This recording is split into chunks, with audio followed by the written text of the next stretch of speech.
AR Murugadoss സംവിധാനം ചെയ്യുന്ന ശിവകാർത്തികേയൻ ബിജുമേനോൻ ചിത്രം മദ്രാസി സെപ്റ്റംബർ 5 തിയേറ്ററുകളിലേക്ക്. ശിവകാർത്തികേയനെ നായകനാക്കി AR മുരുകദോസ് സംവിധാനം ചെയ്യുന്ന മദ്രാസി ലോകവ്യാപകമായി സെപ്റ്റംബർ 5 തിയേറ്ററുകളിലെത്തും. ആക്ഷൻ രംഗങ്ങളാൽ സമ്പന്നമായ ചിത്രത്തിന്റെ ടൈറ്റിൽ നേരത്തെ സോഷ്യൽ മീഡിയയിൽ വൈറലായിരുന്നു. ചിത്രത്തിൽ ബിജുമേനോനും മുഖ്യ കഥാപാത്രത്തെ അവതരിപ്പിക്കുന്നുണ്ട്. ശിവകാർത്തികേയന്റെ 23ാമത്തെയും ബിജുമേനോന്റെ 9ാമത്തെയും തമിഴ് ചിത്രമാണ് മദ്രാസി. ശ്രീലക്ഷ്മി മൂവീസാണ് മദ്രാസിയുടെ നിർമ്മാണം. വിദ്യുത് ജമാൽ, സഞ്ജയ് ദത്ത്, വിക്രാന്ത്, രുക്മിണി വസന്ത് എന്നിവരാണ് ചിത്രത്തിലെ മറ്റു പ്രധാന താരങ്ങൾ.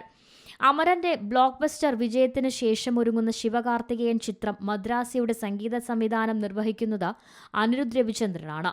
Entertainment desk, Zee Malayalam news. പുതിയ വാർത്തകളും വിശേഷങ്ങളും ഇനി വിരൽ തുമ്പിൽ.